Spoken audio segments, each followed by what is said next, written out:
Hey there, welcome to Board Game Hot Takes, the podcast where we give our immediate reactions to the hottest board games just minutes after playing them.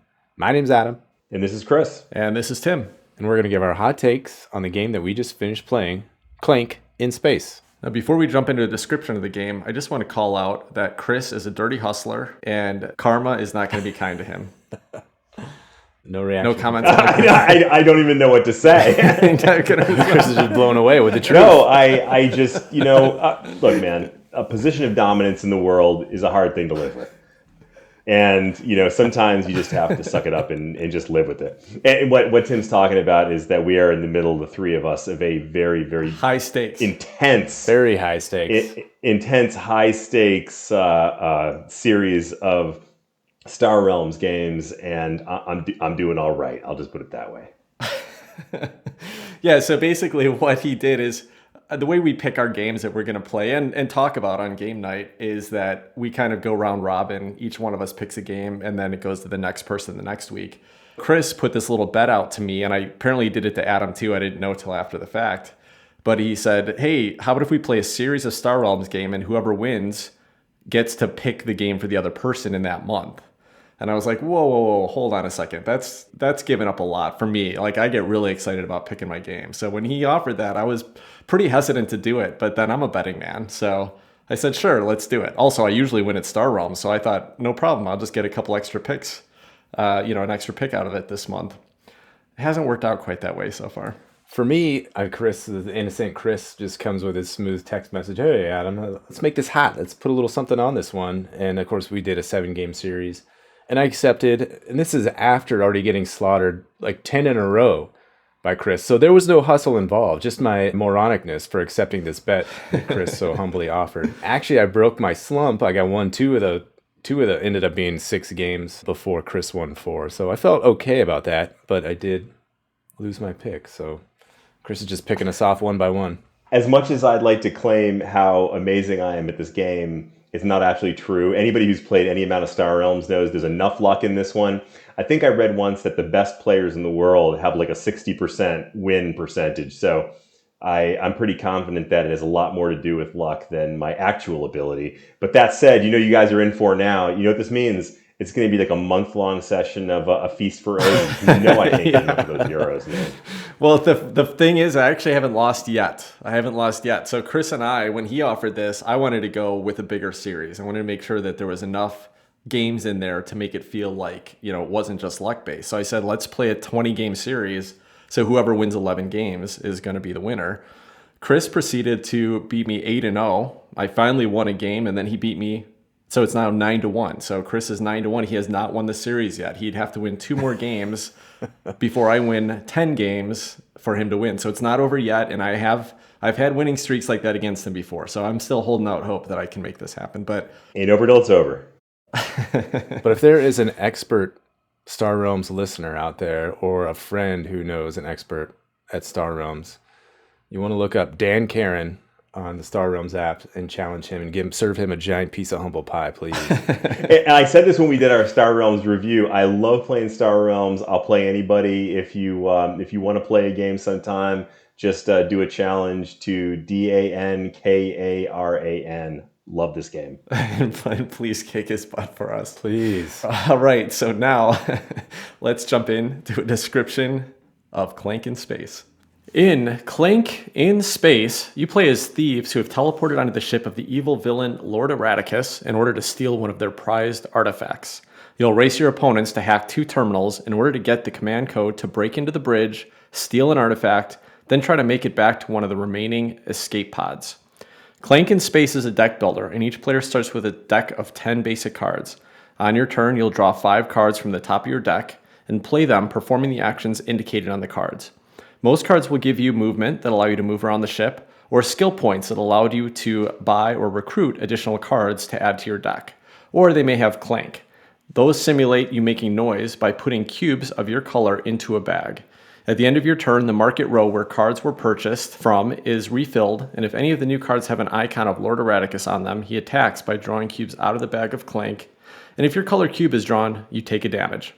If a player takes 10 damage, they're knocked out. If they're knocked out in a region of the board close to the exit called the cargo bay, and they've already picked up an artifact, then they still get to count their endgame points, but don't get bonus points for escaping. If they're knocked out outside of the cargo bay or before they were able to retrieve an artifact, then they're eliminated from the game and are not eligible to win. After all players have escaped or been knocked out, the game is over, and players count up points on the cards in their deck, on the artifact and some other items they've picked up on the map, and on their escape pod. The player with the most points is the winner. Clank in Space was designed by Paul Denon and is published by Renegade Game Studios. All right, so let's get into the conversation. So, Adam, this was your first play of Clank in Space tonight. So congratulations on that. First play of Clank at all, from what I understand. That's cool. Yeah, correct. Chris and I have played this quite a bit. In fact, Clank in Space was one of the first hobby board games that I bought. I'd been playing with a friend for a little while who had his own collection, but when I was finally really getting the bug and like, I need to buy some games, this was one of the first one he recommended to me before I even played the regular Clank. So I've had this game for a long time and had a lot of plays out of it. So I'm excited to talk about this tonight. But let's jump into gameplay and mechanisms on Clank in Space. Chris, I'm going to start in the middle here. I don't want to start with Adam's impression because I'm afraid where it might go. Let's start with you, Chris. Anything on a replay? It's been a little while since we played. What were your thoughts playing this game tonight? Anything that stood out to you from a mechanisms perspective? Well, first, it just playing this game, like you said, it's a game that we played a long time ago. In fact, I think it was one of the first games that we had ever played together, and it might have been the first time that we ever got our two families together and played a serious board game together. And so a lot of nice memories here. And playing it tonight was just a really strong reminder of just how fun this game is. You and I had also played Acquisitions Incorporated, so I played a little bit of the old game, a little bit of the new game, and have tried different versions and enjoy all of it. But Clank in Space, I think, is just super fun, in part because I really enjoy the Star Trek-ish sci-fi theme of it. But in terms of the mechanisms, a couple things I really like. It's got a really nice board. It's got a really nice set of interesting things happening on that board, like goals you have to accomplish in order to move from one place to another. Ultimately, the goal of the game is to go from the starting point all the way to the back side of the board, grab a relic of some sort, which vary in points, and then work your way back across the board to the escape pods and then escape the ship before you end up getting killed by the bad guys. And in moving around the board, you are basically doing it through a deck building mechanism. You're drawing your cards and you're buying new cards and hopefully scrapping a few cards. And just combining those mechanisms, I think, is just an incredibly fun system. So that's my overall view of it. Adam, so this was your first play of it tonight. How'd you do? How did I? Why do you got to ask it like that, Tim? I got absolutely slaughtered. So for this game, you're supposed to race across to the right side of the spaceship, the aft end of the spaceship, I guess, and maximize your points as you're doing that. And you have to hack a couple regions of the ship before you can go grab that artifact and hustle back over to the escape pod. So I think everyone else had grabbed an artifact and hustled back over to the left side. So I basically got lapped about 3 times before I hacked one thing. So I did one out of the 4 things required to count your points. So I wasn't even eligible to score my points in this game. That's how bad I did. But I enjoyed the crap out of it. This was, to piggyback on your earlier story, Tim, I saw this board game in a store as I was first getting into the hobby too. And I asked the guy at the store, hey, what games might be kind of cool? I'm kind of into science fiction stuff, and this game looks like a lot of fun. And the guy kind of steered me away from buying this game. And I wish I would have bought it at that point, because I would have had so much fun playing this game. It's a riot. I don't know if humor can be a mechanic, but the witticisms and the puns on all these different cards are just fantastic. There's just references to Star Trek left and right, and Star Wars, and a few of the other sci-fi shows that we were talking about. So yeah, Aliens, Avatar, tons of stuff everywhere. And it's great as a huge consumer of sci-fi, both good sci-fi and bad, any kind of sci-fi. I just thoroughly enjoyed all the references and the gameplay of this game. So that's my ramble about that without talking about any mechanisms yet. But both of you guys have managed to not talk about any mechanisms so far.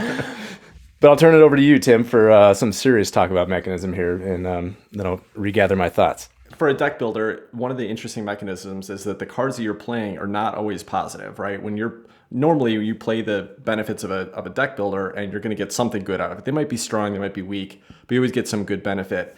And what they did in this game is add that 2 of your starting cards actually give you a pure negative thing. You don't get any benefit from playing those cards. That's the Clank.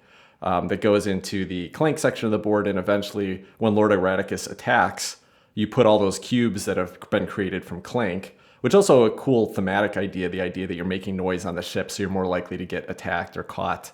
The cards in your deck are going to actually give you that negative thing, and you can even buy some cards later that have some positive effect, but also give you more Clank. That's kind of interesting. It also adds to the fact that there really is not a lot of ways to scrap cards in this deck, and almost no ways to scrap those cards that create the Clank, those starting cards, because that's a key mechanism in this game. You have to be creating that Clank and getting it into the bag so that you're at risk, so that there's some pressure put on you. And I really like that. I think that's a really fascinating way that they handled deck building, and they kind of push your luck mechanism that is the root of where the tension from the game comes in, and the kind of semi-cooperative nature of like, we want to all do something before it gets too aggressive. But at some point, okay, I think I'm going to make it out. I'm going to start really hoping that I set other people up to fail here. So it's kind of an interesting tempo because of that push your luck mechanism. So that's I think the first thing that always stood out to me with this game and that I still really appreciate about it. So Chris, anything else? I just want to go back for a second to what Adam said about the humor in this game, because I think this is the only game I've ever played where I actually I laugh out loud reading some of these cards. I mean, they're so doggone funny. And that carries through to some of the other, Clank games as well, like Acquisitions Incorporated. It's a campaign game and there's a story along with it. And I know it's not the game we're talking about tonight, but it's in that same spirit. And it is truly funny. It really adds a lot to the game. And so, like Adam said, I don't know if humor is a mechanism, but it is a huge part of the enjoyment of this game. So I got to agree with that. Yeah, that is not the game we're talking about. It's also not game player mechanisms. So thanks for still not getting onto any mechanisms that you appreciate. I have one. I'm ready. Okay, I'm ready for a mechanism now. All right, Adam. Dude, I think I'm in first. I get to say whatever I want. So the thing that caught me up in this game was the cards have different elements to them. Each card will give you a certain amount of points that you can use to buy other cards, or what else? A certain amount of swords you can use to fight bad guys. And one thing that I vastly overlooked was boots. Cards have these little shoes on, little boots that help you move around the spaceship. I wasn't keenly aware of the importance of getting cards with boots on them so that you could move. So I had 4 or 5 plays, 4 or 5 rounds where I could only move 1 or 2 or 0 spaces. So that was a big issue for me getting around the spaceship to collect all this stuff. But I like that mechanism. There's a big element of tempo here. It is kind of a race to the aft of the ship and then back to the escape pods. And there's this mechanism where if you're lagging behind, you collect this damage and you can die. I like that the pressure's on to get out of there, and you can just die like I did. I totally got decapitated in this game and had no chance. And I think that's fun. While I got slaughtered, I think that's a really fun kind of element. There's not that many games that do that, as far as I know. So as a mechanic, I thought that was pretty neat. There's certain qualifications you have to do in order to even score your points. I know there's a few other games out there like that, but this was a fun way of executing that, I thought. Yeah, and speaking of player elimination, because that can be a huge negative in games, it could really suck the fun out if somebody gets just eliminated from the game, they can't play anymore. But I actually think they do a kind of neat thing here that if you get eliminated, when it comes back to your turn, then you get to just pull some cubes out of the bag to potentially attack the other players. And that at least keeps the person that got knocked out kind of in the game and engaged in the game and having a fun time saying like, oh, I hope I draw 3 blue cubes and knock Adam out this turn. Even for a game with player elimination, I actually still appreciate that they managed to try to keep it fun for the people that got knocked out of the game. And then it's hilarious. I can get razzed by Tim, like not only just between the 4 of us, but also on a podcast with a bunch of people listening about how poorly I played the game. So hey, one thing that was actually occurred to me as we're talking through this, and I don't know if this is more thematic or if it's mechanisms. Oh, I'm sure it's thematic, Chris. Well, yeah, but you get into mechanisms. No, but this is a mechanism too. There's definitely, there's different ways to score points in this game, and one of the things that you're doing is you're wandering around this ship. Is you're finding all these different things. Like you can find little treasures. You can find the relics that you have to get to. You can buy things in the marketplace. And I find it really does feel like it's like a little scavenger hunt. Like the whole idea here is you're through these like sort of space rebels, kind of like smugglers or whatever you want to call it. And you really do get that feeling as you're playing through the game that's what you're doing. You're kind of wandering around the spaceship, just kind of grabbing stuff wherever you can to get those points. And it really does add that mechanism. I think all those little places that you can kind of skip over here, grab that treasure, and then get back onto the track over to the relics. It adds a lot to the game, I think, and makes it adds the theme and the mechanism. I agree, Chris. There's a cool kind of adventure element to this game, though there's a little bit of a modular setup. And one thing I didn't really pay much attention to was kind of the route and choosing the best route around the ship to collect all this cool stuff as you're making your way to get the other cool stuff. And then as you're making your way back, you can really collect a lot of stuff that'll help you out along the way, score some points. The route maximization is kind of a neat aspect of this game too. Yeah, for sure. The question marks, whatever they are, the little tokens. Secrets. The secrets, thank you. There's minor secrets and major secrets. There are spaces around the board that have these cardboard chits seated that you don't know what they are until you get to the spaces. But that adds one of the elements of player interaction here, which is that you are trying to race to some of the best spots on the board. And if you get to something before someone else does, they may not have the same opportunity there. Like the major secrets, there's only one on any space they're seated at. So if two of you are kind of going around the same route and one of you manages to get ahead of the other person, you can steal that out from under them. You can hack a terminal before someone else does, like which happened to Chris tonight. I rushed to a terminal and got the benefit, and then his best option that turn was to hack a terminal that gave him negative abilities unless he moved to another space. There's that, and then trying to get to the best artifacts. There's all kinds of elements where you really do care what other people are doing on the board. Where are they? Are they going to get to that before I do? Do I want to rush it and try to screw them because I know that he's headed to that spot and I can get right in front of him and take it. So without actually blocking out somebody's path, you can really prevent the options for them and kind of take those away. And I like that. Adding on to player interaction, because I know you guys like talking about that. What did you guys think about the player interaction? Did you feel like it had a decent amount of player interaction where you cared about what people were doing? Yeah, I could see you guys over there kind of feuding in that bottom left sector, whereas I was just kind of lost in the whole little elevator thing. So yeah, I was up in the upper section just not wandering around, just kind of stuck in two different rooms. Anyway, I could see you guys, meandering down there, kind of duking it out for the best spots. And then that whole race thing, you guys were doing some stuff over here looking for artifacts, and I was like, man, I wonder what that's like being over on that side of the ship.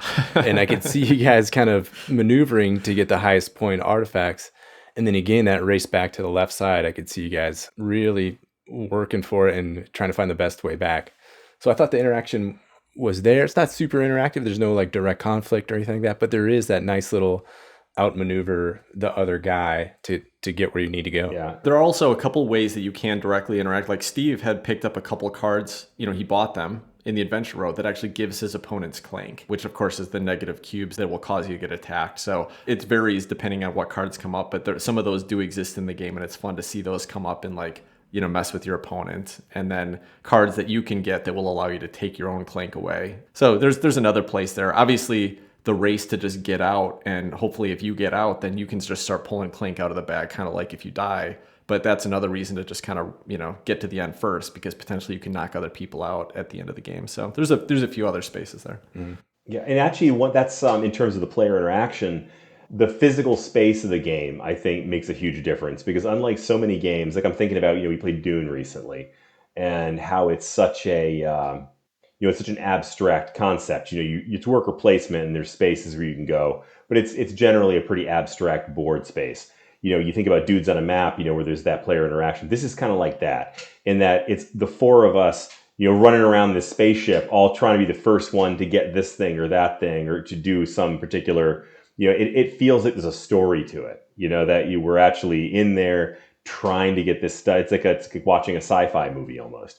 And I think that adds a lot to it. It's like Tim had to push you out of the way to hack the terminal, and then just see you later, Chris, and went on to the next thing. It's funny like that. Yeah, absolutely. I mean, that's a great example of that player interaction, or where there's one point where Steve and I were like physically racing to who's going to be the first one who gets to this spot, and then we landed on the same spot together, and then he managed to make it over to that that high point treasure first. But, there was very much some player interaction there, in that, we were both racing to see who's the first person who can get to that spot. Yeah. And again, it's a good mechanic, and it also makes for a good story. And I like how that kind of feeds into the deck building aspect of the game, which we haven't talked about. And it is a mechanic, Tim. So I'm bringing up another mechanic here. Congratulations. Thank you. The deck building is pretty slick here too, because that gives you movement points, which lets you race around the board. That gives you some of the cards let you avoid like a security checkpoint. They'll let you move right through that, which is a unique space on the board. There's these different kind of spaces on the board, and the cards in your deck let you eschew some of those obstacles and get to where you need to be. So it just ties back in a nice loop, a nice feedback loop of the deck building that works really well with the spaceship kind of exploration design of the game. So I really enjoyed that too. Yeah, and speaking of the security checkpoints, since you mentioned it, I actually think that that's one of the mechanisms that makes this game work really well, because someone can't just stock up on boots and then just race through the game. Most turns, you probably can't get more than about 3 spaces, maybe 4 spaces if you're lucky, before you hit one of those security checkpoints. And of course, those, when you get to one of those, you have to end your movement on that turn. You can't move any further. So that's really clever, and it makes you have to plan around like, okay, what's the optimal thing? Because if I move to this space this turn, the security checkpoint's next, which means I can only use 1 boot. And if I draw 3 boots, I've wasted them. So maybe I should go over to this other space. Then I've got 2 spaces to go. But what if I don't draw 2 boots? So it always gives you a little bit more tension as far as where should I end my turn. Anyway, I think that's one of the things that makes it work really well. In the base game of Clank, I think there were caves that they used as those mechanisms. So from a thematic perspective, and then when we played Acquisitions Incorporated, they were forests, if I remember right. So they've kind of used that mechanism in all of these versions of the game, and I think it's a really important one to make this work and keep the game tight, and make sure someone can't just run away really easily with it. Yeah. So not only those security checkpoints, but you had the to get over to the far right side of the board, you had to have the 2 other hack terminals. Yep. You got like your passcode to get over there. There was that, and then you could get this key that let you move along certain routes too. So it was pretty neat, just the way to negotiate the map and move around and do different things. And it seemed pretty unique to me in my experience. Yeah, and those hack terminals I think are important to call out, because they offer a really great benefit in this game. If you played the original game of Clank, there was nothing like that. Basically, you could run in, get an artifact, get the cheapest artifact, and just try to race your way back out again. And that was one of the unfortunate letdowns of that game, is that oftentimes the game would just end super quickly before people could really build up their deck or feel like they accomplished anything. And so I think that this was a solution. I think when they made Clank in Space, they said, how can we prevent people from doing that? Okay, we got to give them a couple other objectives to meet before they can even grab the artifact. It works really well. The negative of it is that it does add a little bit of rules overhead. So if you're teaching this game to somebody, there's already a lot of little rules you got to teach, and then you got to also remind them several times, hey, don't forget, you got to go hack a workstation here and get one in another module. And it also can sometimes slow the pacing of the game a little bit. It still didn't run too long, right? I mean, we played tonight on TTS, which is always slow for us, and we got done with a 4-player game in 2 hours, which is pretty brisk. So not too bad, but I've definitely seen where the game feels like it's just kind of crawling for the first half of the game until people have hacked those workstations and gotten the artifacts. So that's the negative with it, but all in all, it's still, I think it helps a lot to just make the game feel like everybody got to really get something done. I mean, unless you never get to hack your second workstation. Oh, come on, man. Come on, man. Honestly, the whole time I'm sitting there thinking, like, what is that? Is Adam playing like 3-dimensional chess here? Like, what am I missing? I was playing 1-dimensional chess where you guys were playing 5-dimensional chess. That's what was really going on. One last thing on the deck building is that there is a little bit of a faction mechanism, kind of like we've talked about in Star Realms, where if you can manage to get a couple cards of the same faction, then they trigger and do some extra benefits. It's more limited in this game. It's not something that you can just like every card has a faction on it. In fact, it's probably, it seems like a third or maybe less than a half have any faction markers at all. So when you get to trigger them, it feels pretty special, but it's not something you're going to hit all the time. It is fun, though, when you can make it work and manage to build a deck around one faction and you're just triggering it every turn. I've seen some deck building games go really cool like that. Kind of reminds me of Dune Imperium in a way, how sometimes you can really win by just building up an amazing deck and everything just comes together, and sometimes you have to win by conflict. And this game's kind of the same way. Sometimes you get that avenue to be able to just build up this really cool deck and everything works together, but not always. You can't count on it. You gotta look at whatever the best option is at this moment. You mentioned Dune Imperium. You can really see the kind of footprint or the pre-footprint of Dune Imperium here in this game and some of the aspects that were pulled over there. But on another note, what's the Darth Vader character that moves up the right side of the... It's not Darth Vader. Lord Erraticus. Lord Erraticus. So that was kind of a neat crescendoing, tempo-inducing effect as players accomplished more stuff, which I was not a part of. This Lord Erraticus moves up this track on the right side, which when certain cards come out and fill in the market row of cards that you can purchase from, cause more cubes to be drawn from this bag, which causes more damage based on the previous amount of clank that's been spat out there. So I like that whole tempo aspect of Lord Erraticus moving up this track. It causes a nice crescendoing effect in the race, putting the pressure on for people to get where they need to be before they get too much damage and perish. Yeah, it's cool. And as he moves up, not only does the further up he is, you draw more cubes out of the bag, but as you get to some of the top spaces on that track, there are these red cubes in there. They're called bounty hunters. When you get to one of those with him on the track, then those go into the bag. And when those come out, everybody takes damage. As you get later into the game, it's like you can draw 4 cubes and everybody just took 3 damage. And then Tim took 1 extra damage or something like that. So it's just fun. It really does build the tension, and it makes it feel like you've got a chance to kind of work your way up at the beginning of the game. But once people start getting those artifacts and he moves up that track, all of a sudden you got to start racing to get out, because it could end in 3 or 4 rounds once those tensions rise. One last thing that happens when he moves up the track is that it puts a gate on this kind of elevator that you can use to move around the board. And so that's also fun to watch sometimes, where someone's like, okay, if I can just get to the elevator after I've picked up this artifact, then I can zoom all the way back to the cargo bay. But then somebody else raises in one more level and blocks off the cargo bay. And I've seen that happen and really shut down the game. Of course, it didn't happen this time. No reason. There's no reason why. We don't have to talk about it. But yeah, they did a great job of helping build that tension. In every game, it feels tight. Yeah. Every single game I've ever played of Clank in space, and it's probably been 25 or 30 games of this. It's always felt tense at the end. It's always felt like it was going to be a challenge for everybody, at least. Some people might get out a little bit easier, but it's always felt like a challenge for everyone to get out. And I've played games where nobody got out, and that's hilarious and frustrating. But I've played a lot of games where one person made it to the escape pods, and maybe like tonight, a couple made it to the cargo bay, and then one didn't make it there at all. So always really good. Somehow they managed to pull the tension to make it work in every single game. I love it. Well, we've already talked about themes, so I think we can move on to our final... No, just kidding. Let's talk about the production of Clank in Space. Now, we played on Tabletop Simulator tonight, but Chris and I have both played this in person. One thing I will mention is the setup on the game. One of the things they did is they made it a modular board. Adam, I don't know if you noticed that during the setup, but basically there was 3 sections in the board that are blank when we started, right? And then when you set up, I think it comes with 4 double-sided modules. So essentially, you kind of randomly, maybe it's 5, but you randomly pick 3 of them and then flip either side, and that creates the map. It's always a little bit different set of routes. Some of them are harder. Like there's one that we didn't see tonight that has a whole bunch of hearts in it. So if you happen to have that one in your thing, you can go there and you can do a lot of healing. But then there are some that are super hard that have a lot of backwards arrows and things like that. So it always changes up what's the optimal path to go, which way should I get started, which workstation should I try to hack. And then, of course, there's the modular upside-down objects. What were those called again? The modular upside-down objects. The secrets? The secrets, thank you. Yeah, so there's also the secrets that are distributed around the board. So that's really cool. It changes the variability of the setup, but setup is a pain in the butt on this game. Put all those little components upside down, shuffle them, get them all in the right space on the board, shuffle and put out the right number of artifacts for the number of people that are in the board. It's a lot to set up and put away every time. But you know, it's for a cause. There's a reason for it. But just wanted to mention that from a production perspective. This is a pretty rare game where I love the game and the production is just kind of meh. I mean, like Tim said, it's a pretty fussy game. It's a box full of cardboard. There's a whole bunch of little chits. There's a couple of meeples in there, some cubes. It's really nothing exciting. And I remember the first time that I saw it, and again, this is one of the first times that we had played a serious game, Tim and I.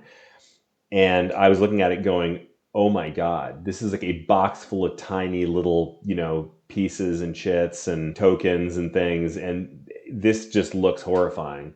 But then once you get going, I mean, once the setup is done, it just flows. And the cards are the heart of this game. I mean, they are where the fun is. They're where all the action happens, because that's where you're drawing your actions, your attack, and your movement and your purchase power. I think that makes up for so much because, again, I always love a game that's got great production. This one is uninspiring, but they've managed to really hit on, all 8 cylinders, in the cards where it really mattered. and made a game that's good enough that I think it can, I can overlook the fact the production is really kind of mediocre. What do you guys think? So Chris, I didn't hear you bring up this game for the best artwork in games. Why was that? Because it's not the best artwork. I mean, No, I'm kidding. I know. no, I know. That's a good question because it's funny, but it's the concepts that are great. The artwork is good. I mean, the artwork is clever and it gets the job done. But it really is the humor behind it, I think, that makes it stand out. We need to have like a top 5 wittiest board games or something like that, and this would be probably all of our lists at Hands this point. down. But There you Hands go. down. No, I was going to say that the reason I brought up the art is because I actually really don't like the art at all. They're trying to give you something that's funny and silly, and it achieves that just fine. But the art is so bland, and the art style is just not great. To me, it's fine. It's totally functional, and it gets across the point of all these silly like amalgams of characters, sci-fi characters that they're trying to create, right? They don't actually put Chewbacca on a card. Instead, it's furry smuggler. And so he looks a little bit, he happens to have the same bandolero, whatever the thing that Chewbacca wears. So you know that it's supposed to represent Chewbacca. And so they do that with all this art. And sometimes they combine 2 characters and they get the point across. It's just not very, it's not like awesome art in any way. it's funny, Tim, you were saying like the Wesley Crusher card, the Yeah. Young Prodigy or whatever he's called. If you look at it, you might not catch that that's who it's supposed to be, except for there's like a couple elements. In this case, it was his ensign Starfleet Academy uniform that he was wearing. It had that little, tricolor stripes going across the collar or whatever Yep. it was. So, and then you're like, oh yeah, it totally is Wesley. So a lot of these cards just have 1 or 2 little sneaky elements that are, and that's what you're looking. You're looking for these little sneaky Easter eggs that are in there. You're not looking at the goofy art itself. You're looking for little Easter eggs that remind you of, oh, that's what this card's supposed to. So that's where the fun is. For sure. Yeah, the art's pretty bad, but the Easter eggs are cool. And there's Easter eggs in just about everything. I mean, I think, Tim, you had made the point that every card in there is based on some sci-fi trope. I mean, they've got Yeah, I think everything is. yeah, the furry smuggler. There's the exo stomper, which is like Ripley in her exosuit fighting the alien at the end of Aliens. Every single one has got something really amusing and kind of iconic going on. Yeah, and they did a good job too of trying to tie them in thematically as well. Like I know there's a card in there, I forget what it's called now, but it's a little ET looking thing. And he's holding out his finger and it's glowing. And when you acquire him, you get a heart back, right? Because that's what ET does. He can heal you. So almost every card. Alien medic. Yeah, right. So almost every card, not only does it have those fun Easter eggs, but it ties into the theme as well. Now, I want to speak to 2 things from a production perspective. One that is a positive, because you mentioned this is a big box of cardboard, but you forgot to mention the little crystals, the little gems, the power gems or power crystals you can get. They're great little plastic gem components, kind of unique shaped. So those still stand out as a nice little component. There's only 5 of them in the box, but not bad. And then the one thing that I want to mention is actually a true negative. Because the board's modular and it's all cardboard pieces, those modular boards get torn up really quickly, just by because they fit pretty tightly together, which is nice. It makes the board, all fit together well, but the cardboard comes apart pretty easily. So just something to note, if you pick this game up, some people have recommended putting a little super glue on the edges to keep them from falling apart. But my copy got pretty beat up after a dozen plays or so. Something to watch for from a production perspective. Are there any upgrades out there for this game? Because I have not seen any. I haven't seen anything specific to this game. Like when I had mine, I actually bought these little sci-fi metal credits to replace the credits in the game. Okay. So there are generic components that you can do to upgrade to some extent, but I don't think there's anything made specifically for this game as far as I've seen anyway. As I was afraid of. So let's jump into some moments that stood up to us in our play tonight, since we want to tell people what it felt like to play a game right after playing it. What were some moments that really stood out to you? For myself personally, it was very frustrating. I didn't realize I couldn't move around the board, and I saw you guys running everywhere. I'm like, how are you guys getting over there and doing all this stuff? And like I said, sometimes I'd have a boot. Sometimes I think I went 2 or 3 rounds without having a boot at all. And I would just be like, what is going on here? This is awful. So that part was a little frustrating to me. So that's kind of personally, my take on moments of the game was just mired in frustration. But I could see you guys, after playing this game a few times, knowing the importance of the boots, knowing what to buy.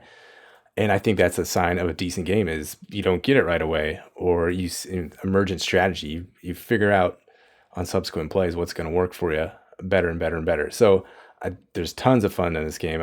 And I had a lot of fun playing it and just looking at the cards and watching you guys do what you guys were doing. So my frustration and stuckedness on the upper deck of the spaceship was kind of my frustration moment of the game. Yeah, and I think that's really important to call out because I forgot. I mean, there's a lot of things you have to teach with the game. And, Adam kind of knew the rules coming in. He'd watched a rules video on it. So I didn't have to go through too much. But like I was talking about how you got to remember to point people out. Like, don't forget you got to hack 2 workstations. Don't forget you got to do this before you can do this. One of the things I try to always teach with it is make sure that you're picking up boots in your deck, because that what happened to Adam happens all the time to new players, even sometimes to experienced players who kind of forget and they're just like, ooh, that's a good card, I'll pick that up, but it doesn't have any boots on it. And then you buy 4 or 5 cards out of the deck that don't have any boots on it, and it's the same thing's going to happen. I think if you know to watch for that and you're paying attention to it, you can usually mitigate it here. But it's an important thing to remember, especially when playing with new players or teaching new players, that there can be a frustrating gameplay, and I've definitely seen it happen before. How about you, Chris? I think we actually alluded to both of my big moments of the game that I was going to talk about, and both of them had to do with player interaction, and both of them had to do with flubs that I made, or at least places where I was outmaneuvered by somebody else. And one of them was at the beginning of the game where I was trying to get my first hack, and there was a computer I was aiming for, and I think I actually forgot exactly how that worked because Tim jumped in front of me, hacked the computer, and I was like, okay, well, now I'm going to hack it. He's like, well, nope, can't actually do that. Only one person can hack a computer. And then the next thing you know, I'm like kind of running around the side trying to get to the next one and using up a bunch of resources doing it.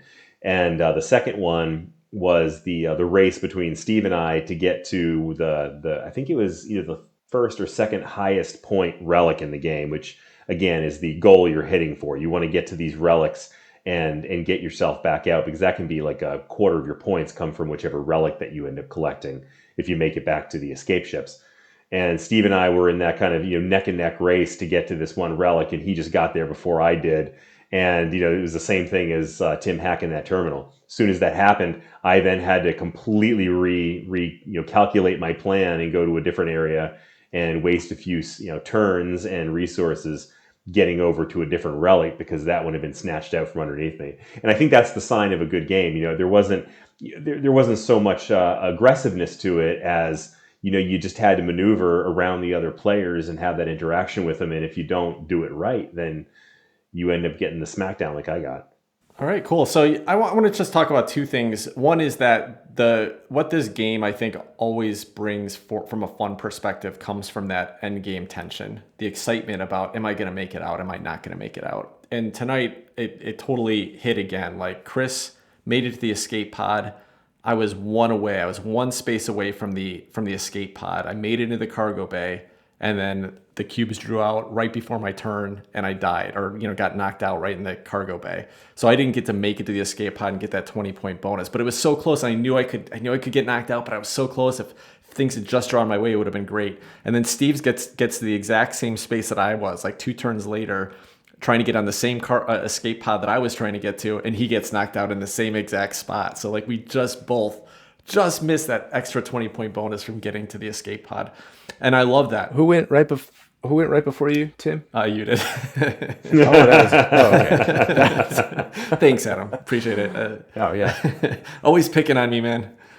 That was probably my shining moment. Despite I was like so out of this game, I was still able to buy like 3 cards from the market. That's room, right, you did. which gives a higher chance. Yeah, that's right. Yep. Which gives a higher chance of Lord Vader, Lord Erraticus attacking, and it worked out. It was funny too because Steve is like, Adam, you know that you've got further to go. If you keep drawing cards out there, you're just hurting yourself. And he's like, no, I feel good. I don't have a lot of blue cubes in that bag. So he takes 3 cards from the row, and then of course we get attacked, and 4 cubes come out, and they're none of Adam's and like 2 of mine. I think 2 in a bounty hunter. So I took 3 damage on that last turn. That was so satisfying. But yeah, then Steve died in the exact same spot as I did. Same level of tension. In fact, it was because at that point I'm knocked out and Chris is out of the game. So I did my 4 draws, and then Chris does his 4 draws, and he knocks Steve out right before Steve would have gotten the chance to take his turn. And then because Steve was now knocked out, then he's drawing to see if he can knock Adam out. So there's that exciting endgame tension.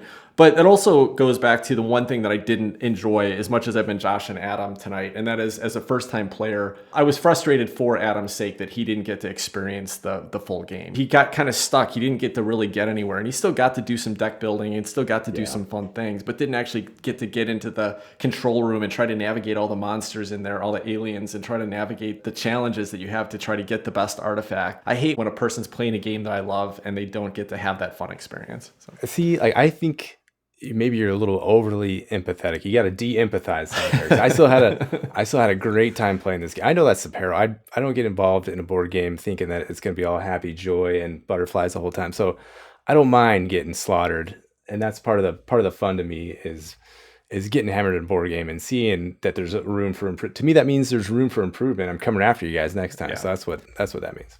And that really says something if, you played a game, really were not happy with your performance, and you still had a great time. Exactly, yeah. Yeah, there's that going for it. The reason it stood out to me is because it's not the first time it's happened in this game, especially with new players, regardless of how I teach or what I recommend they do. Inevitably, someone's like, oh, no, I'll be riskier. I'll do this here. And I'm like, oh, the tempo's kind of pushing forward here. You might want to get to the end. Now I want to walk around in this bay a little bit. And so on a first play, it can really, someone can end up not really getting to experience the full game. Because it's focused on that. I mean, that's true of any game. Once you have somebody that knows a little bit better, they're obviously going to have a better chance at success. But I mean, how many times am I going to make that mistake? Hopefully, just this one. I feel like I've learned my lesson. If you make it next time, you deserve it. Yeah, exactly right. So you make that mistake once, and then that's it. You see how the game's supposed to be played. So yeah, no big deal. All right. Well, leading on to that, then let's get into our final question and ask: would you request to play this game again? And since Adam, you were just talking about how even though you had a frustrating experience, you still had fun. How does that fit into your ideal of this game? Is this a game you would ask to play again? I think if somebody wanted to play it, I don't know if I would request to play. Let me say that. But if this was like set up at Tim's house and ready to go, and I showed up and we were just gonna have like a goofy, hilarious time, like messing with each other, I would totally get in to playing this game. And I would never say no to this game. I think it's just great fun, and I would love to play it. And I don't know if I would ever request it. I think I would prefer Dune or some other, maybe like once a year I might request it, I guess. I don't know. What about you, Chris? Yeah, I don't want to put myself in anybody's head because, Adam knows his thoughts way better than I do, but I wonder if we played it again and you kind of got the full experience of, now that you know how to play it and now that you know sort of the strategy and the techniques, I wonder if you played it a second time, if you would feel more enthusiastic about it. I don't know, maybe you would, maybe you wouldn't, but it is such a fun game. I kind of think that you might. But again, that's your deal. But you might totally be right. I would, just to put it, I wouldn't have no problems playing this game again. Like right now, it'd be great. Yeah, I mean, everybody enjoys a game more when they do well at it. So, now that you know it, I think it would be fun to try it with you again to see how you feel about it. But for me, I mean, definitely, it is a fun game. We haven't played it in a long time. I don't know if it's one I'd want to play all the time, every time we play, but certainly this is a game I could see wanting to play again in not too distant future. And this is actually one that we had not played in a long time. We played it a long time ago, and then kind of sat dormant, kind of came up out of nowhere, and I'd almost forgotten about the game. And then I was thrilled when I found out we were playing it. And sure enough, after playing the game, had a great time. And I certainly think I'd love to play it again. What about you, Tim? Steve requested this game tonight, and when he did, I was like, yes, I'm excited. We haven't played Clank in Space especially, for a long time, and so I was super excited when he called it out. I will definitely request to play games in the Clank series again. The reason I'm going to say that is because I think what I was mentioning about the pacing of Clank in Space, what they did to try to fix the too rushed game, I think actually bogs the game down a little bit. It bogs it down when teaching it, and it bogs it down just in the fun of what you're trying to do. You're kind of forced to go and do these things that aren't necessarily a fun part of the game. And so after a lot of plays, like 25 plays of it, I'm a little tired on Clank in Space. That said, I absolutely will request other games in the Clank series, and I'll tell you why. So the original Clank, which is a little bit lighter because it doesn't have those extra things you have to do, otherwise plays just about the same. And if you've got people playing at the same skill level, usually someone's not going to just rush in, grab the cheapest artifact, and rush back out because they know they're probably going to lose the game on points. So you don't tend to have, with people that know the game a little bit, don't tend to have that really super overrushed game, but the experience is more streamlined. So I think if I was going to own a version of Clank, it would be the original version versus Clank in Space for myself. And I'm more likely to ask to play that one again. But even more than that, Clank Legacy, Acquisitions Incorporated, which is a legacy version of the game, is still one of the best gaming experiences I've ever had in my life. If I had a few people to sit down and play a 10 or 12 game series with me again over a couple weekends or over a couple months or something, I would do it 100% in a heartbeat. I've played through the legacy game with Chris. We had a great time playing it, and I would absolutely just start the whole campaign. I'd go and buy a second copy to start it over again. And after hearing you guys talk about that, that is one that I totally want to play and would absolutely request to play if it's anything like this. And hearing you guys talk about it and the gimmicks and the hilarity just sounds fantastic. Absolutely. Yeah, and they've added even not only in the story and the mechanisms and the theme and everything and the fun of legacy of unlocking stuff, they've actually added some new mechanisms to the game that make it a superior version of the game. No doubt. And I won't go into a lot of details on those, but once you finish playing Acquisitions Incorporated, you can actually keep playing. And that's why I gave my Clank in Space to Chris, because I was like, I've got this even better version of this game. Now, the one reason that I don't necessarily like playing the game afterwards, though, is that, just like any legacy game, you end up writing on the board, putting names on the board, putting names and stickers on cards and stuff like that. And it's really fun to have that impact on the game while you're playing it. But from a production perspective, then it just looks like homemade. It looks sloppy. So it's not as kind of a neat and, clean of an experience. So like, Adam, when you came out to visit last week, and I seriously thought about introducing you to it, I was like, hey, we could just bust out and I could teach him Clank on this version. But to me, it just kind of gets a little bit like, oh, now then I got to look at my sloppy handwriting all over all these components on the game. And I got to explain to Adam why I came up with this stupid name for the city while we were in the middle of playing, because I was trying to rush into the story and stuff. So I have a question. So if I bought Clank Acquisition Incorporated and played through it with some friends here, how different would the end result be, my version versus your version? From what I could tell, because I did kind of go through after our campaign was done and kind of look at what leftover components, there would be differences, but not drastic. Like probably enough where if I now a year in looked at your board versus I wouldn't remember what was different from my board. There are some spaces that wouldn't be there. There are some spaces that would be in different places. There are some cards that would be different. Like there are cards that you never unlock if you don't make certain story choices, or there are cards that you destroy if you make certain story choices. So there are definitely some changes. I don't think it'd feel drastically different as a game. No, that's my take on it. They're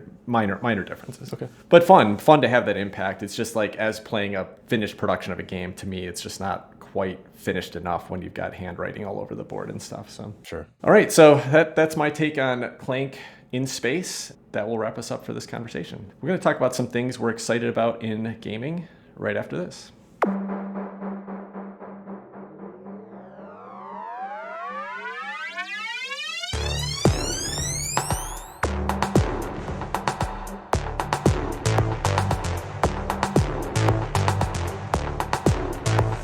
All right, welcome back. So we're going to talk about some things we're excited about in board gaming right now, but we're going to talk about a topic that's kind of relevant to our choices for tonight. And that topic is diversity in board gaming, diversity in board game publishing, in the people who are designing the games and creating the art for the games, but also I think this is all relevant to the people that are playing the games. The reason I'm bringing this up right now is because we've decided as a group that we want to reinforce more diversity in this hobby, promote the games that are being created by a more diverse group of people than traditionally have been heavily involved in board games, which is your typical white male, just like us, right? Anyway, the reason we're doing this is because we want to make this a regular segment that we're doing, which is to intentionally go out and identify some more diverse board game creators. That helps us kind of put the effort into investigating and trying to find things. It doesn't mean that we won't be just talking about board game creators that are not white males on other days, but we're going to kind of challenge ourselves to do this on a regular basis. I'm not going to bring this all up every time we do, but I did want to bring up why we're doing it today. And I've got some feelings about why we're doing this, but I'm actually going to throw this over to Chris. Chris, you and I were chatting one day just about the podcast, and you actually said to me, Tim, I've got this idea. How about if we focus on games that are for more diverse creators? So tell me a little bit about, Chris, why you wanted to bring this into our show. And I wholeheartedly agreed. I had kind of had something in mind similar and Adam, I think, did as well. Chris, why did you bring this in, and why is it important to you? Whenever this topic comes up, I always feel like I want to get soapboxy and start, preaching about things. And I won't do that here, but at least in the spirit of explaining why this, idea came up, and I think it probably came up in similar ways for all of us, is that there's a couple things going on, and one is sort of philosophical and one is kind of practical. One, the philosophical thing is that I think, there's a lot of things in this world that have not been done correctly. And, basically the entire history of the human race has been about, making, white males as comfortable and as entertained as humanly possible. And that counts out a whole lot of voices. And there's a course correction there that needs to be done. And that's at this very, very high, very philosophical kind of level. At a practical level, the fact that voices are not welcomed in a more broad spectrum means is that you end up with a much narrow, much less interesting world to live in. And that goes for board games as much as it does everything else, music and food and culture and all the things that we kind of deal with on a day-to-day basis. And so those two things put together, and I thought, maybe this is something we ought to maybe, talk about a little bit more, and maybe hopefully we're adding something to that. And I hope we do. Yeah, I think that's great, you guys. And when you guys brought this idea up, it was completely your guys' idea. I had but I saw it first mention it, and I was like, heck yeah, I want to jump in on that. And there's a lot of things going on in the world that disgust me, and I don't think that are right. And I do want to help, and I don't necessarily know the best way to help. And if maybe this will help, maybe it won't, but it's opening the door to learning how to help at a very minimum. And if I could open that door and find more ways to help, I want to do it. I'm very on board with this, and I'm glad we're doing it. For me, diversity is important for a couple reasons. As Chris mentioned, it is a course correction. It's something that is well overdue. Also, like he mentioned, it's about having more interesting people to game with. It's about having more interesting ideas in the games that are accessible to us. How many Western-based trading or games that are just kind of based in Western culture and power and privilege that came from that, and how many themes are based around that? Man, it'd be so much more fun to have just a more variety in the ideas and concepts. But beyond that, it's the people. It's the people that we're around. Basically, the hobby is excluding a lot of people that we could be gaming with, that we're more likely to be gaming with. Because if there's not representation in the games that are being created, if people have not been seeing other gamers of their color or sex or whatever, they're not feeling that representation, they're less likely to be drawn into the hobby. And I think because of that, there is just a lot more white males that are going to be here. I'm going to try to be starting a new gaming group here. I just moved to the Phoenix area about 6 months ago. We've been in COVID, so I haven't been able to get out, but pretty soon we're vaccinated. Things are going to start to open up. I'm hoping to get out to some local game stores, maybe to meetups. What I'm going to see? I'm really expecting to see all white men. And that's disappointing to me. That's frustrating. So, I think one of the ways that we can help hopefully change that on a macro level is start to support some of the games that are being created by diverse individuals. And that can be women who haven't commonly been heavily involved in board game design. It can be people of color. It can be LGBT. And the more of those ideas and concepts and people that are building games, the more likely those people are going to be in the hobby. Also, from a personal level, I have a daughter. I have a 9-year-old daughter. To me, it's ridiculous that, and I know this because 20 years ago I was playing Magic the Gathering at tournaments. She would go into one of those tournaments and not only not see anyone else that looked like her, but probably feel open hostility and sexism because there's a whole bunch of people that aren't used to being around women, don't know how to talk to them, it's just, I don't want that world for my daughter. And this homogeny that exists in the board game world today, I don't want it anymore. I don't want the rest of the world to be growing with it. And so those are some of the reasons why I think representation, diversity is important. And so if we can start to find and talk about some board games that are created by a more diverse population, maybe content creators that are more diverse, I think it's just positive. Do you guys want to add anything else before we jump in and talk about some of the games that kind of fit into these categories? Yeah, for what it's worth, I still don't know how to talk to girls, and I'm married. Chris, why don't you start us off? What have you been looking at this week in games? The game itself is one that is called Boss Battle, and it's a game that funded on Kickstarter not too long ago. It is not out yet. It's been funded and it's been successful, but it has not actually been produced and is not out there for the backers yet. The designers were Matt Martin, Jessica Pierce, and PJ Vilsaint. The game is produced by Boss Battle Games. And it is a pretty cool looking game. I love Kickstarters. This one caught my attention. I love colorful games. I like ones that look like fun, and this one just looks like a blast. It's actually RPG inspired. It's largely card based. I would encourage you to go on to Kickstarter and look at it if you're interested. But it is very much based in that RPG mode where you've got you select your character. There's I believe a warrior, thief, a mage, and a priestess, and you're fighting against the boss of boss battle, which I believe there's a couple of them. The primary one is a dragon, and you pick your character, very asymmetrical in the sense that each different character type has abilities that are available to them with different levels of cards. And as you play through your cards, as you play through your rounds, you're leveling up your character and making them more and more powerful, just like you would do in an RPG. And what was interesting, a mechanism in here that kind of caught my attention, maybe this is something that gets done more frequently and I'm just not familiar with it. Actually, what it reminded me of was in Star Wars Rebellion, how you build your ships. The fancier the ship you get, the more rounds you have to go as it makes its way down the production track. And then you get to the end and it's like, bam, it drops at some point and it goes into play. This game looks like there's a similar mechanism in how the cards are played. So as the rounds go through, you play cards that have a number on them, a 0, 1, or a 2, I believe, are the 3 levels. The 0 cards are the ones that actually get played as you get to the action round and you resolve the cards.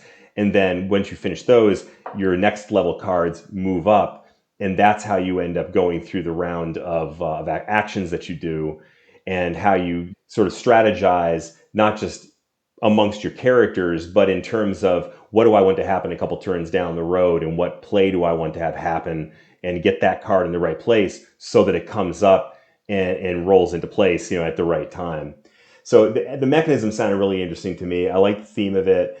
And the art is just super fun looking. It's colorful. It's got it actually reminds me in a way of kind of a better art version of like Clank in Space, where there's some humor and a little bit of, there's a little bit of cuteness to it too, but it really is kind of impactful and dynamic. And I really enjoyed that. And I look forward to seeing that game when it comes out. Yeah, that's cool, Chris. And I agree with you on the art here. It is really cute and kind of comical, but also in a much more stylized way. And yeah, the mechanisms, it almost seems to be kind of a programming mechanism where you kind of plan in the past and then things, flow into place in the future. And those are always interesting. They usually lead to some kind of hijinks when somebody didn't plan out right for 2 turns in a row, and things have shifted from then. So could be really fun, interesting. How did you run across this one? Honestly, I don't remember. I just remember seeing it, and then the concept of this segment came up, and I was looking through it, and I'm like, oh well, this is a perfect one to talk about. Chris, I'm looking at this game on Kickstarter, and it looks really cool. Hey, I also noticed that over on Board Game Geek, it just has the one designer listed, but on the Kickstarter page, it has all 3 of the designers listed. So I thought that was kind of interesting. I wonder if they can update that on Board Game Geek, or if they will update that. Anyway, Tim, what are you looking at this week? All right, so I'm going to talk about a game that has had a little bit more attention lately. So I've heard it mentioned in a couple of reviews, but it is a game that got my attention, that got me excited, in fact, to the point where I've just ordered it. And this game is Red Cathedral. This is designed by Sheila Santos, and she's also listed as Shay Santos. I think I've heard her in an interview describe herself like that. And Israel Sendrero. This is a co-designed by a couple, but they've also had several other designs. This is the first one that's really gotten some attention from what I can tell, but they've co-designed several games together, and looks like published several games, maybe self-published. Red Cathedral is a pretty Euro-y game. Definitely my style. It's kind of a dice rondelle game where you're moving dice around a rondelle and then collecting related resources. But some of the things I really like about it, one, just from a mechanical perspective, it has what looks to me like a fun puzzle to figure out. Every time the place that you move your dice is the number of pips on it is how many resources you can collect. I don't want a Fox in the Forest debacle here, so I'm not going to try to go into too much detail and explain that without having played the game recently. It looks like a fun mechanism. And then one of the other cool parts about it is that you're actually working together. You're playing as architects that are building the famous Red Cathedral in Russia. At the start of the game, you draw a card and it kind of has a blueprint of what the what the cathedral is going to look like. And so that's going to be a certain number of base pieces and then different areas that are going to go up the spire and then the tops of the spires. Then you randomly put out these different cards that have different costs on them. And if you're able to actually build that segment, of course, you have to start at the base because you can't build a spire with no base underneath it. But once somebody's built the base, then you can build the segment on top of it. So it's a little bit about collecting the right resources and then trying to turn those resources in, create these parts of the building. But as you create different parts, you get to unlock features on your player board that give you better powers as you use different colored dice. The whole game just looks super fun and puzzly, and a lot of player interaction where you're trying to race to the different segments that you know somebody else is going for before they get to them. Try not to let them have the best dice available to you, when they're choosing their resources. And I really like the art style, and it's a little different theme. It's set in Russia, so it's kind of fun to me. I didn't even realize that there was a woman involved in the design here. And as I was looking into it the other day, I saw that. I got a chance to watch an interview with both of them, and I'm really excited to see what else both the designers, but Sheila especially, has in store for us, because this is a really clever design and I can't wait to play it. How did you find this game, and have you played it? You said you had played it before? I haven't played it yet. I just ordered it. Okay. But I think I heard it talked about on the Blue Peg Pink Peg podcast first. And they were just talking about being a small box game. And my understanding, it's a very small box game, like almost slightly bigger than a fort size box with full like Euro components in it. So they were just talking about how they got this little tiny box and didn't think it was going to be much, and they just loved it. So I heard it from them, and then I heard a couple other podcasts that were just raving about it. And so it got my attention. When I hear people rave about something that isn't a new IP game or isn't, just the big, hot, heavily marketed game, there's got to be something special about it. So it got me to look into it. And the gameplay looks super fun. I think Thinker Themer did a really great, I don't know if you guys have seen them yet. They're one of my favorite reviewers, but they did a really great playthrough and review of it. When they both love a game, I'm pretty much like, okay, that's going to be really cool. So I got really excited about it, and it's, like I said, it's a small box. I know it's not going to take up a lot of space on my shelf. I think it's got a solo mode. I'm pretty sure I double checked that before I bought it, which always means that I can get it played even if nobody else wants to play with me. But I think this is going to be a great fit for not only my heavier gaming friends, but like my wife and Jen, they love games like Castles of Burgundy. They don't mind kind of drier Euros that just have fun mechanisms. And this seems like it would be a hit with them. So I'm excited to try it out. The first line of the description just tickled my funny bone. It says, "Autumn's not the best time to climb up on a scaffold in Moscow, but it's better than doing it in winter." I love it. Yeah, apparently the different spaces around the rondel, and I don't remember exactly how they play in, but they're based on 4 different seasons, and you can kind of see that represented in the art, which looks pretty neat. There's some pretty cool season art on the main board. So Adam, what you got for us? I am going to talk about Hollandspiele. They are a publisher that have been making just very evocative and provocative games that make you think. The games that evoke, strong emotion that aren't just about your trading in the Mediterranean. From their website, they're described as a small publisher that specializes in military history games. And that's a little dry. You go over to their Twitter, and it says, "Dinosaurs, everybody. Mary and Amy run Hollandspiele, a publisher of weird games for weird people." Yeah, war games, train games, and other delights. So it's Mary, Russell, and Amabel Holland, and they've been running Hollandspiele for a very long time. One of their most famous ones was an infamous Traffic. That's one of Cole Worley's early games that he designed. But Amabel Holland has been designing games forever. She's got a multitude of games in her repertoire. First one I knew about from her was Irish Gauge. The latest one she's put out is Dual Gauge. It's another kind of intro to the train game, like a sort of a variant on 18XX, much lighter than 18XX. You go to their webpage and you look at all this vast array of games. They're not scared to put out controversial games that tackle serious subjects. I'll just go to their front page. Their feature games are Dual Gauge, the one I just talked about. They have a game called The Vote, which is about suffrage and suppression in America. Another one they put out is Meltwater. That's where 2 vast superpowers are more concerned about fighting each other than saving the planet. That couldn't happen. I know that would never happen, right? Another game they've published is called Agricola, Master of Britain. There's a hilarious review on Board Game Geek about some guy went and bought Agricola thinking it was this game, but actually got the trading, the strictly Euro game. And he goes on like a Just a hilarious essay about how horrible this trading resources game was versus the game that he expected to get about, war in ancient Roman times. But if you haven't heard of Hollandspiele, go check out their website. They just have just a vast array of interesting, unique, fascinating games, and many of them are designed by Amabel Holland. Yeah, some of these I am familiar with. I've heard of. I've played Irish Gauge before, but a lot of these I've never even heard about before. So I'm actually interested in digging in a little bit more and checking some of these out. That Agricola one you were talking about is actually a solo game. It looks like, which Right. Again, that's. I'm not just a solo player by any means, but I'm always interested when there's a unique looking solo game that I know I can get plenty of plays of if I like it. Put out tons of solo games. I think Escape from Hades might be, yeah. Yeah, Escape from Hades. That looks fascinating to me, and it's a solo player as well. I've never taken the plunge on that one, but it looks amazing as well. That's just really quick. That's designed by Fred Manzo, and the art's by Will Alambre, but published under Hollandspiele. Yeah, they take a lot of independent designers and turn their ideas into games. It's fantastic.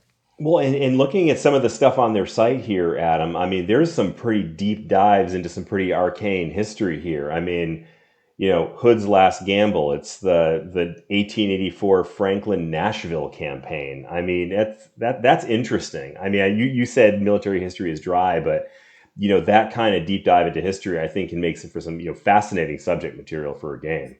There is some absolutely niche, like fascinating topics that I would have not otherwise known about, except I've been introduced to them through these board games. So I think it's just a fantastic way to expand your knowledge base and become less ignorant, which is always plenty for me to become less ignorant about. Thanks, Adam. That was super interesting. Definitely some games that I hadn't checked out before, so I'm excited to dig in a little bit further. Mm-hmm. All right. Well, thanks, guys. I think that will probably wrap up our podcast for this week. If you have any thoughts on the games or topics that we covered today, feel free to hit us up on social media and drop us a note.